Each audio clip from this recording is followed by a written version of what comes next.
Bonsoir à tous, bonsoir Sonia. Bonsoir Michel. Bienvenue dans le 18h de Public Sénat. Appel du chef de l'État à la vigilance après la découverte de bâtons de dynamite sans système de mise à feu au printemps à Paris. Une revendication situant précisément l'explosif dans le grand magasin et signée d'un front révolutionnaire afghan était parvenue dès ce matin à l'AFP. L'exécutif affirme que les réformes se poursuivront et se feront malgré les reculs sur deux dossiers majeurs, les lycées et le travail le dimanche à 18h45. Face à nous accueillera le sénateur UMP Alain Lambert. Patrick de Carolis s'est exécuté. Il décrète lui-même l'arrêt de la publicité à partir du 5 janvier sur ses antennes. Malgré le retard de la loi, France Télévisions prévoit un déficit de 135 millions d'euros en 2009. J'ai essayé de bouger l'Europe, mais l'Europe m'a changé, lance Nicolas Sarkozy dans son dernier discours en tant que président de l'Union aujourd'hui devant le Parlement de Strasbourg. Justement, et plusieurs invités avec nous ce soir pour débattre de l'avenir de l'Europe, bientôt sous présidence tchèque. On parlera bien sûr des 6 mois écoulés. Au sommaire également de ce journal, notre page spéciale crise avec la restauration qui souffre, mais pas complètement, sauf pour les fast-foods. On parlera aussi d'un rapport sénatorial sur la vidéosurveillance. Mais d'abord donc cette dynamite découverte aujourd'hui au printemps à Paris, une action et une revendication à prendre avec prudence selon Michel Alliot-Marie. Oui, ce sont 5 bâtons de dynamite accolés à des pains de plastique qui ont été découverts, mais le dispositif n'était pas amorcé. Une revendication signée d'un mystérieux front révolutionnaire afghan est parvenue un peu plus tôt à l'agence France Presse. Alors pour l'instant, les autorités qui réclament la plus grande précaution quant à cette revendication, Caroline Delage.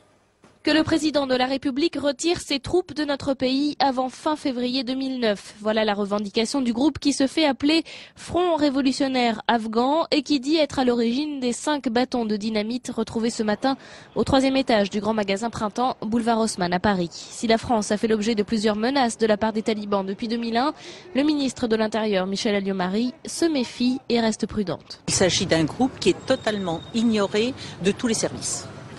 Cela ne fait référence à aucune organisation qui soit répertoriée par les services de renseignement, qu'il s'agisse de la DCRI ou qu'il s'agisse de la DGSE. Les bâtons de dynamite n'avaient pas de dispositif de mise à feu, ils étaient relativement anciens et se trouvaient dans la chasse d'eau des toilettes, aucun risque d'explosion donc. Néanmoins, le grand magasin a été évacué et un périmètre de sécurité installé. À l'approche des fêtes de fin d'année, le directeur du Printemps annonce un renforcement des mesures de sécurité. 2000 salariés travaillent dans ce magasin qui attire chaque jour environ 100 000 clients. Voilà, et après cette découverte explosive au printemps, la ministre de l'Intérieur, Michel Alliot-Marie, annonce un renforcement des effectifs de sécurisation, aussi bien à Paris comme dans les grandes villes de province. Et Nicolas Sarkozy a donc appelé aujourd'hui à la vigilance face au danger du terrorisme. Nicolas Sarkozy qui a clos sa présidence française de l'Union aujourd'hui à Strasbourg. Oui, exactement, fin de mandat aujourd'hui pour Nicolas Sarkozy. Il s'est exprimé donc aujourd'hui pour la dernière fois en tant que président du Conseil européen. On va faire un bilan de cette présidence et c'est un rôle il a dit qu'il a changé. On va l'écouter. J'ai essayé de bouger l'Europe, mais l'Europe m'a changé. Et je veux dire une chose, parce que je le pense profondément. Je crois vraiment que chaque chef d'État et de gouvernement gagnerait à exercer de temps à autre cette responsabilité.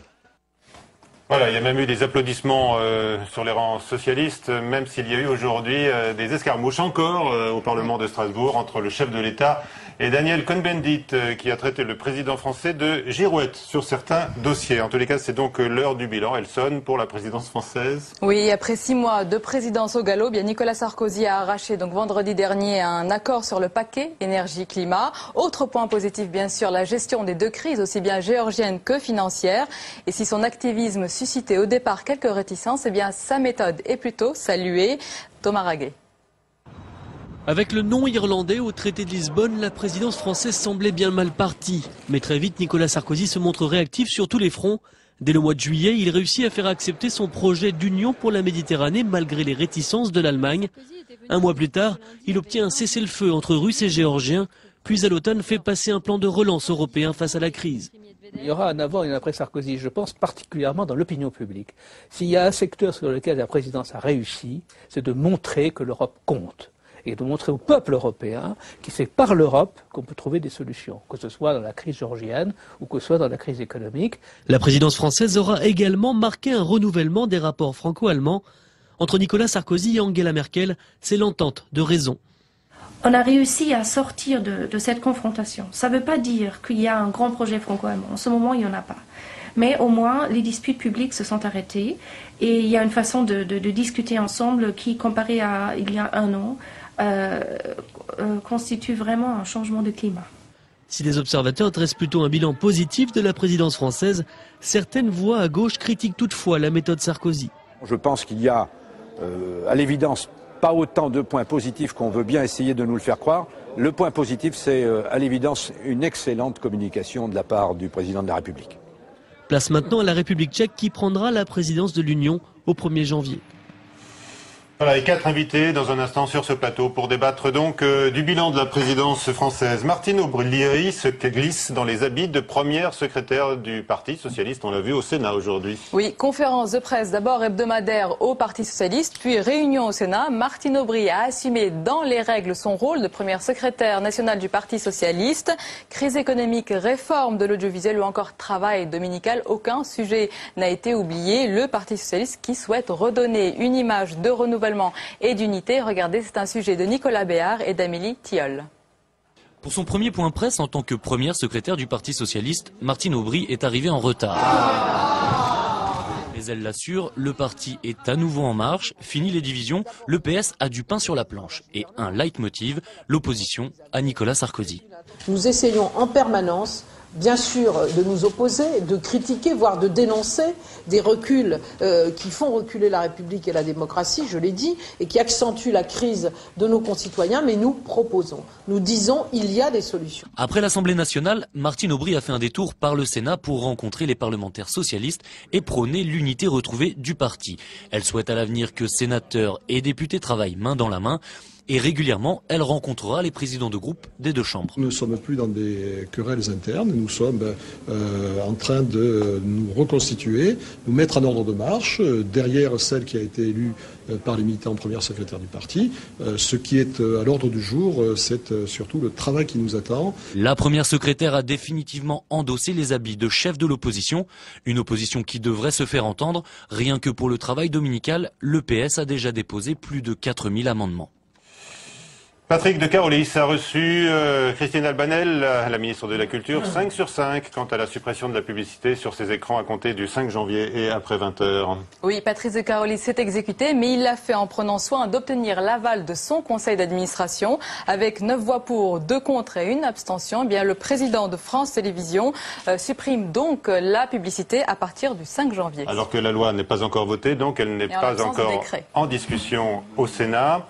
Ça n'empêche pas certaines initiatives sénatoriales dans la matière, notamment concernant la réforme de la redevance et son augmentation. Oui, exactement, la crise de l'audiovisuel public qui décidément donne des idées. Dans le cadre d'un collectif budgétaire, 2 sénateurs UMP ont en projet de proposer un amendement pour l'augmentation de la redevance TV. Pierre Bonde-Joseph. 2 petits euros de plus, la décision n'a rien d'officiel, mais les rapporteurs du projet de réforme de l'audiovisuel public y tiennent. Ils veulent augmenter la redevance. Chaque fois qu'on augmente d'1 euro la redevance, c'est 20 millions au total. Donc ça pèse, si vous voulez, ça pèse sur le budget global. Et si on augmente un peu plus la redevance, ça veut dire que le budget de l'État aura un peu moins à faire. Donc c'est un petit peu une sorte de, je dirais, de rééquilibrage à trouver. Toute la journée, ils ont tenté de convaincre leur groupe. À l'UMP, l'augmentation n'est pas vue d'un bon œil. Le projet de loi prévoit déjà 2 nouvelles taxes, l'une sur les opérateurs télécoms, l'autre sur le chiffre d'affaires de la publicité des chaînes privées. Le pouvoir d'achat est, comme vous le savez, pas très élevé. Donc nous n'aimons pas trop le déluge de taxes qui intervient en ce moment. 118 euros au lieu de 116, ce serait pourtant près de 40 millions d'euros de plus pour France Télévisions. Mais à la commission des affaires culturelles en charge du dossier au Sénat, on dit explorer toutes les pistes. Une bataille âpre pour 2 petits euros, la gauche ironise sur une augmentation qu'elle demande depuis longtemps. L'avenir de France Télévisions dépendra beaucoup de sa capacité à se développer en tant que global média, en tant que multimédia. Et ça demande des investissements. Ce soir, France Télévisions a annoncé un déficit de 130 millions d'euros. La télé publique n'est pas sortie du brouillard. Voilà, et le Sénat donc sera saisi début janvier de la réforme de la télé publique et aujourd'hui il s'occupe de la réforme de la gendarmerie. Oui, la gendarmerie donc qui est désormais, la réforme de la gendarmerie qui est désormais en marche. Le projet de loi dont l'examen a donc débuté aujourd'hui au Sénat prévoit de rattacher la gendarmerie au ministère de l'Intérieur. La réforme est historique. La précédente date de 1789 mais elle est vivement contestée. Élisée Cardi. Il est excessivement discourtois, voire inacceptable, que le ministre de la Défense ne soit pas présent. C'est plus qu'une faute. Oui, mais c'est ce que je veux dire. Hein. J'ai bien compris. Jean-Louis, le ministre de la Défense a-t-il déjà lâché la gendarmerie ? Ambiance musclée cet après-midi dans les couloirs du Sénat. Le projet de réforme de la gendarmerie agite tous les groupes politiques. Les socialistes se sont prononcés contre et au sein de la majorité, on n'en pense pas moins. Le président de la République s'était engagé à le faire. Il a quand même été élu sur un programme. Donc nous ne pouvons pas nous mettre en travers de ce que les Français ont choisi. Ceci étant, notre rôle est quand même d'apporter un certain nombre de garde-fous. Et c'est l'objet de tous les amendements que je présente, puisque j'en présente 18. Le projet de loi prévoit que la gendarmerie ne dépendrait plus du ministère de la Défense, mais du ministère de l'Intérieur, le même que la police. Une concentration des pouvoirs qui pose des problèmes. Notamment, les autorités n'auraient plus à faire des réquisitions écrites pour demander l'envoi de forces de l'ordre. À la fin des réquisitions pour le maintien de l'ordre, ça veut dire que demain, le ministère de l'Intérieur et les autorités civiles en général pourront employer la force armée jusqu'à l'usage des armes, voire des blindés sans formalisme particulier. Le projet de loi est censé entrer en vigueur au 1er janvier 2009, mais il n'arrivera pas à temps à l'Assemblée nationale. Et pourtant, le gouvernement aurait pris les devants. Et le débat que nous avons ce soir est un peu de pure forme, dans la mesure où la loi de finances 2009 a acté le rattachement de la gendarmerie au ministère de l'Intérieur, puisque tout le budget de la gendarmerie est passé au budget du ministère de l'Intérieur. C'est déjà fait. Donc c'est déjà fait. Le débat s'annonce donc houleux et pour cause. Le dernier texte de loi qui gère la gendarmerie date du 28 Germinal en 6, c'est-à-dire en 1798, il y a 210 ans. Les prix à la consommation en baisse. Oui, l'inflation qui a poursuivi son reflux en novembre en France. Les prix ont nettement reculé, moins 0,5% par rapport au mois précédent. Une baisse enregistrée dans le sillage des prix du pétrole. La suite du 18h, Nicolas Sarkozy quitte la présidence européenne, mais il promet qu'il reviendra. De nouvelles propositions sur la télésurveillance, la vidéosurveillance avec le sénateur Charles Gauthier. Et puis notre page consacrée à la crise avec Christine Pujol, présidente de l'Union des métiers et des industries de l'hôtellerie.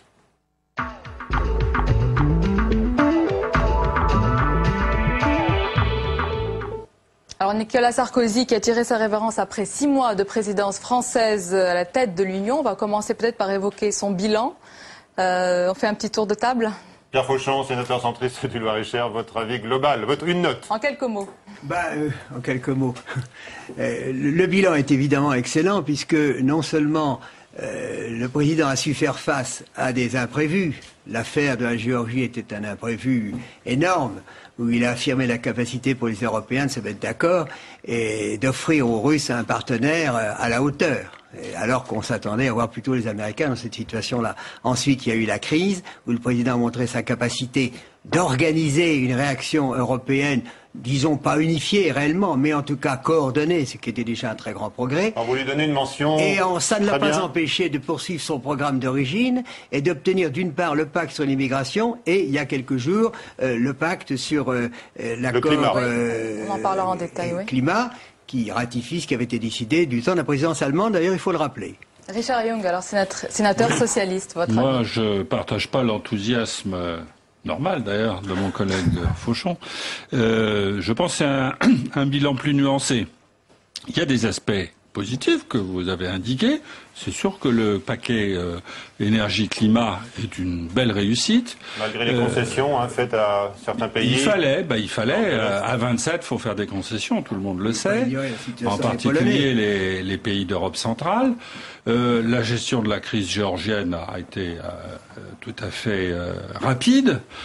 Je pense que sur le reste, les choses sont plus nuancées. Je crois que sur la partie de la crise économique, on est quand même passé à côté d'une réponse véritablement coordonnée.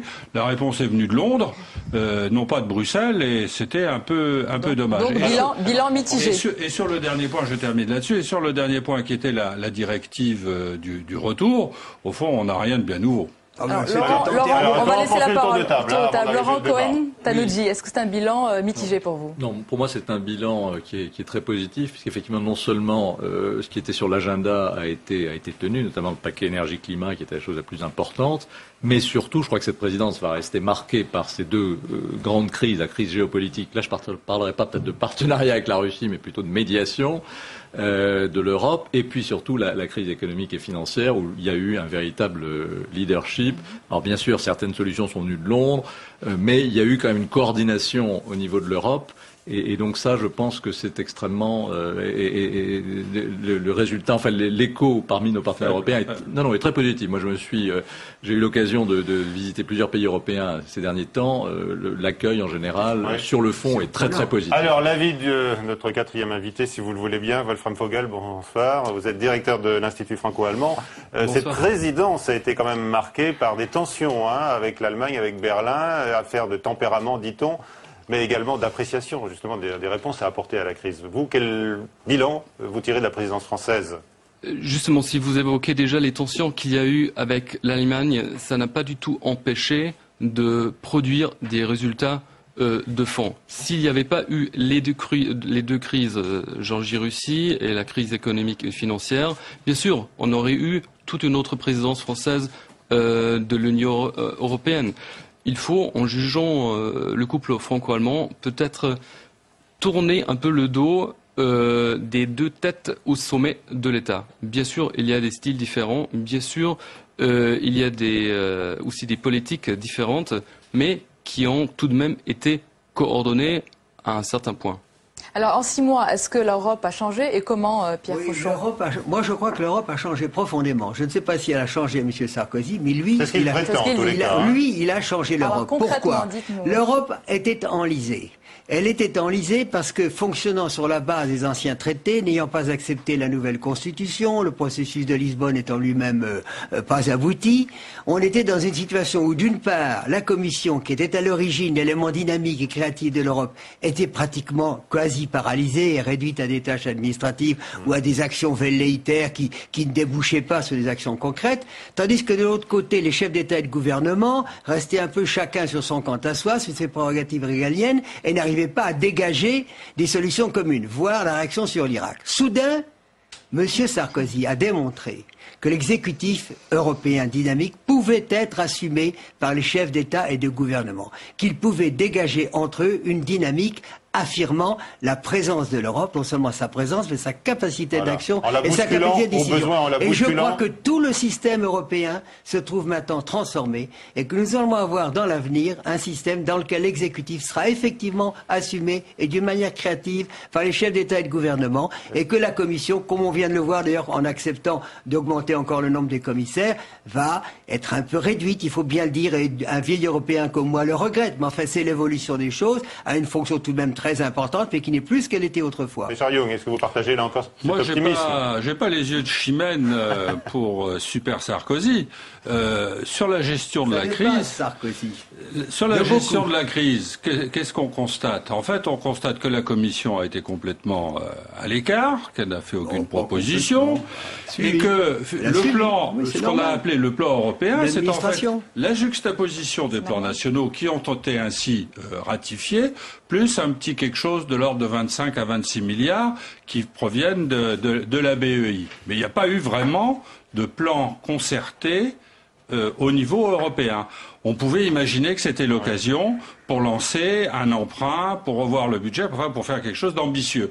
On joue petit, voilà, on joue petit bras. Est-ce que vous avez des craintes avec l'arrivée le 1er janvier justement de la présidence tchèque et du président Václav Klaus qui est un eurosceptique connu? Je crois que dans le système dissident européen, et voilà comment il se présente. Non, je crois que, la vraie question, si vous voulez, qui est posée par le succès même de la présidence française, c'est quel va être son héritage en termes de gouvernance. Je crois que c'est ça la vraie question. Et on sait bien que tous les présidents des différents États membres n'ont pas les qualités, le style de Nicolas Sarkozy. Donc la vraie question, moi je crois que cette présidence est le meilleur argument en faveur du traité de Lisbonne, c'est-à-dire d'une présidence stable de l'Union européenne, du Conseil de l'Union européenne. Je crois que c'est ça qu'il faut. On ne peut pas changer tous les 6 mois. Et deuxièmement, je crois que le rôle de la Commission, là aussi, est une question qui est posée. C'est-à-dire, je ne pense pas qu'on puisse vraiment avancer en Europe sans une Commission forte. Et donc, mais elle a été reléguée. Elle est reléguée. Depuis. C'est un simple secrétariat de la présidence. Enfin, je pense qu'il y a eu une absence de la Commission, mais cette absence-là, cet affaiblissement de la Commission, il date de Maastricht en réalité, depuis la fin de la Commission Delors. Et je crois que ça ne peut pas durer comme ça. C'est Manuel Barroso qui n'a pas su tenir son rôle. Il n'y a pas que lui, c'est une tendance lourde depuis 15 ans. On peut personnaliser le débat là. Deux choses. D'abord, on est en période électorale, y compris pour la Commission. Et si vous prenez le président Sarkozy et vous faites un cercle de 2 mètres autour de lui, vous êtes sûr d'avoir Barroso dans le cercle. Il colle, comme on dit. Mais il colle, mais...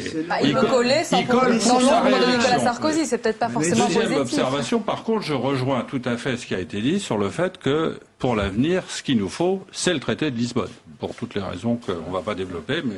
Oui, donc moi je crois qu'il va falloir que ce dynamisme qu'a montré la présidence française soit relayé également par les institutions communautaires. Et pas seulement une fois tous les 3 ou 4 ans lorsque le président en charge. Et voilà. Et c'est ça, c'est le vrai défi. Donc une présidence stable du Conseil européen et également une commission forte. Wolfram Vogel, vu de Berlin, vu d'Allemagne de manière plus générale, comment cette présidence a été vécue française? Est-ce qu'il y a eu une évolution? Oui, il y avait une évolution. On avait tout à fait une année tout entière pour se préparer à cette présidence, puisque c'était le 6 mai 2007 où Nicolas Sarkozy a dit « La France est de retour en Europe ». Par contre, on ne s'attendait pas à un tel dynamisme où une annonce suit l'autre du jour au lendemain, pas forcément dans le même sens, mais un peu dans tous les sens. Et il paraît que le mari d'Angela Merkel lui a offert des DVD des films de Louis de Funès. Qu'est-ce qu'elle a pu apprendre? Ça l'a aidé à comprendre qu'elle ne savait déjà. Écoutez, j'ignore pour l'instant s'il a pu en tirer quelques leçons. J'ai aucune idée, mais je trouve ça plutôt drôle. Donc, de voir à quel point le mari de la chancelière souffre avec elle. Donc, vu de Berlin, c'était tout à fait une présidence orientée vers des résultats. Et je suis sûr et certain que l'Allemagne n'aurait pas fait différemment si ça a été le tour de l'Allemagne. C'est même le prolongement de ce que l'Allemagne avait préparé. Qu'il s'agisse du traité de Lisbonne ou du pacte énergie-climat, on est exactement dans le prolongement de ce que vous aviez préparé. Exactement. Il faut bien le dire. Il y a donc une continuité en profondeur de notre entente, au-delà et plus profondément que les divergences qui peuvent résulter de positionnements différents, ce qui est dans la nature des choses. Sauf sur les questions Il financières. n'y a pas de quoi s'affliger de ça, c'est pas tragique. Une dernière question. Laurent Cohen nous dit, est-ce que Nicolas Sarkozy a affirmé que l'Europe a changé? Il a dit, on gagne en tolérance, on gagne en ouverture d'esprit, on comprend que l'Europe est la plus belle idée. Est-ce que ça a changé? Est-ce que ça va déjà changer? Oui, enfin, je pense que les citoyens, puisqu'il y avait une désaffection des citoyens à l'égard de l'Europe, je pense que la présidence française a montré que l'Europe pouvait être un acteur dans la mondialisation, qu'il s'agisse des crises géopolitiques ou de la crise financière. Maintenant, il faut transformer l'essai. Il ne faut pas que cette présidence reste une espèce d'accident. Et pour ça, il faut aussi des institutions. Il faut que le président français reste présent, alors, d'une manière ou d'une autre. Le président français restera présent parce que la France est un grand État. Il a dit aujourd'hui qu'il n'allait pas pratiquer la politique de la chaise vide. Donc il veut encore prendre des initiatives. Les deux présidences. à présider l'eurozone. Non, mais les deux présidences suivantes ne sont pas dans la zone euro, par exemple. Donc l'Eurogroupe. Voilà. Mais ce que je veux dire, c'est que la grande leçon de Monnet, c'est quand même les institutions qui sont également essentielles à la construction européenne. Je ne suis pas sûr que ce soit celle-là. C'est le pool charbon-acier, ce sont des coopérations particulières renforcées. Oui, moi, je crois qu'on est revenu au temps où ce sont les coopérations particulières renforcées qui font avancer l'Europe. Merci, messieurs. En tous les cas, le chef de l'État a profité de cette journée pour dénoncer les règles communautaires en matière de TVA, allusion à l'impossibilité de baisser le taux dans la restauration, par exemple, sans un accord avec l'Allemagne. La crise dans la restauration, c'est notre éclairage. Ce soir, les Français sortent moins au restaurant, tous les restaurants. Eh bien, l'enquête d'Anne-Louise de Rohan nous montre que certains restaurants résistent à la crise.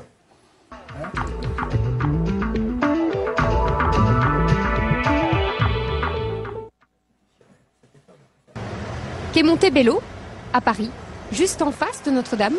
Autant dire que ce restaurant corse est bien placé. Et pourtant, à midi, il est presque vide. Il a les bras croisés et comme il a bien travaillé, il a fait toute sa mise en place ce matin, là, il est à la disposition de 3 clients. Il est là pour ça, on est là pour ça, et avec plaisir. Mais on aimerait bien que ce soit un peu plus rempli. C'est plus animé, quand c'est plus animé, c'est plus sympathique pour nous aussi, c'est plus sympathique pour tout le monde. Il y a 4 ans, René Colistri a repris cet établissement fondé en 1629. Jusqu'à cet été, son restaurant faisait 40 couverts à midi au lieu de 4 aujourd'hui. Du jamais vu pour ce patron qui a dû prendre les devants pour ne pas couler. Vu la situation, on a fermé le dimanche et le lundi. En fermant le dimanche et le lundi, je suis désolé, j'ai mis 3 personnes en chômage économique. Même heure, changement d'ambiance et surtout changement de style. C'est sur place? Ouais. On l'aura compris, ici c'est plutôt fast-food, mais un fast-food élaboré. Les produits sont frais, il y a même le bar à soupe. La chaîne surfe sur la tendance bio pour un prix abordable. Et ça marche, elle profite même de la crise. C'est plutôt un gain de clients qu'on ressent en ce moment parce qu'il y a vraiment une attraction qui se fait dans nos établissements parce que les gens se reconnaissent à ce produit qui est plus accessible. On a un ticket moyen de 10 €, donc ça nous permet d'offrir aux clients de manière rapide, souvent c'est 30 minutes, le temps de manger chez nous, un produit complet. C'est en moyenne 300 clients qui viennent ici tous les jours pour le déjeuner.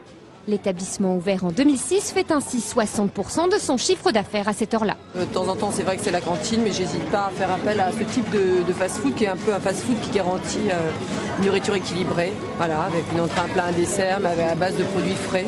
La restauration rapide a vu son chiffre d'affaires augmenter de 3% en un an. La seule qui remplit vraiment aujourd'hui son tiroir caisse. Voilà, et pour réagir à cette enquête sur la restauration, nous a rejoint Christine Pujol, présidente de l'Union des métiers et des industries de l'hôtellerie. Bonsoir. Bonsoir. Est-ce que vous confirmez ce qu'on vient de voir, les fast-foods qui ne connaissent pas la crise, contrairement à la restauration traditionnelle? Mais il semblerait que c'est effectivement une certitude que les fast-foods seraient même en progression. Votre façon de réagir alors? Et votre réaction tout court? Écoutez, la restauration rapide, c'est quand même une forme de restauration. Ce qui est dommage, c'est que la restauration traditionnelle subisse davantage justement la crise que la Alors restauration. Évidemment, on peut se douter, c'est le coût de cette restauration qui est plus faible? C'est la seule explication? Il y a effectivement une question de pouvoir d'achat, mais je pense que la restauration, d'une manière générale, est en mutation depuis déjà un certain nombre d'années. Et les facteurs essentiels sont le fait que les gens mangent moins, donc moins de quantité, donc ce qui peut expliquer en partie le succès de la restauration rapide. Également tous les aspects de nutrition qui jouent un rôle important aujourd'hui. Les gens mangent moins de quantité. Alors ça c'est pas. On dit que certains restaurateurs ont compris d'ailleurs et en mettent moins déjà dans les assiettes. En mettent moins dans les assiettes et puis il y a aussi le consommateur qui prend plutôt 2 plats au lieu de 3. Voilà. Alors, est-ce que vous réclamez toujours la baisse de la TVA à 5,5 ? Nicolas Sarkozy en a à nouveau parlé aujourd'hui à Strasbourg en disant que c'était assez incongru puisque un État européen peut baisser toute sa TVA sur tous les produits, mais ne peut pas la baisser solitairement sur, par exemple, la restauration. Oui. Bon, là, il y a une question très technique. Je ne sais pas si je peux rentrer dans les détails, mais en tous les cas, les restaurateurs aujourd'hui sont quand même déçus par la décision ou la non-décision, je dirais, du dernier Conseil européen, puisque tout le monde attendait l'autorisation de pouvoir baisser cette TVA, ce qui n'a pas eu lieu. Donc, déception. Vous traitez à une année 2009 difficile, très difficile dans la restauration? Je pense qu'elle sera difficile et peut-être effectivement très difficile, puisque donc la crise financière combinée à cause également de la baisse du pouvoir d'achat et puis ces mutations dont j'ai parlé, ça m'étonnerait que la situation s'améliore. Là encore, des fermetures et des destructions d'emplois? Effectivement, peut-être des fermetures. Des destructions d'emplois, je n'en sais rien. En revanche, je crois pouvoir dire qu'une baisse de la TVA en restauration amènerait beaucoup de création d'emplois. Concrètement, comment réagir? Comment faire revenir justement les clients, selon vous? Comment faire réagir Comment réagissez-vous? Comment faire revenir les clients si on ne baisse pas la TVA? Quelles sont les autres méthodes? Les autres méthodes, il faut que les restaurateurs s'adaptent à la conjoncture. On l'a dit, et certains ont prouvé qu'ils s'en sortaient bien, puisque il y a restauration rapide, mais je pense que dans la restauration traditionnelle, il y en a aussi qui peuvent très bien s'adapter en offrant moins, de meilleure qualité aussi, ou en tous les cas une qualité qui correspond aux souhaits du consommateur aujourd'hui, qui mange moins mais qui est gourmet aussi. Très bien, merci. Bonne chance à tous les restaurateurs. On les aime beaucoup, n'est-ce pas, Monsieur Gauthier? Bonsoir. Bonsoir. Vous êtes sénateur socialiste de la Loire-Atlantique. Vous êtes avec nous ce soir car vous présentez demain un rapport sur la vidéosurveillance. Pourquoi la nécessité aujourd'hui d'un nouveau rapport? Alors, il est apparu indispensable d'apporter des modifications dans le cadre juridique qui entoure la mise en place de caméras de vidéosurveillance. Les caméras se multiplient à vitesse grand V. En 2007, ils ont été multipliés par 4. Faisant suite à 2006, où ils ont été multipliés par 3. Et ça va continuer comme ça. Pourquoi? D'abord parce qu'il y a une forte demande.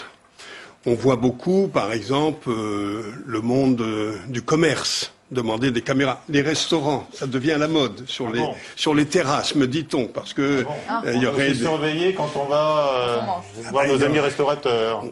On nous cite en tous les cas ces exemples. Les commerces, mais c'est pas toujours uniquement à la demande d'ailleurs du commerçant lui-même. Oui. Parfois c'est de ses propres salariés, lorsque par exemple il termine à des heures très tardives, etc.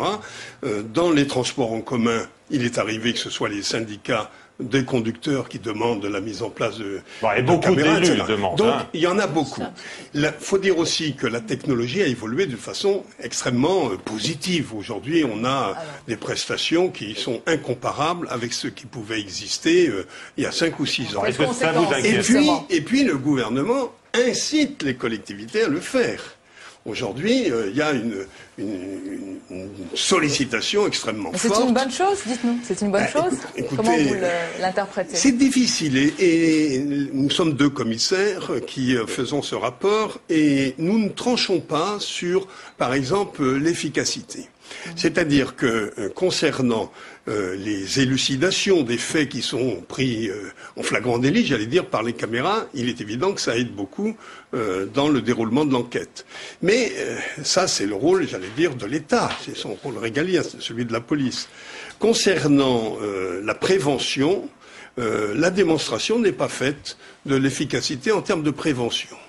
Parce que finalement, les gens s'habituent au fait qu'il y ait des caméras, etc., etc.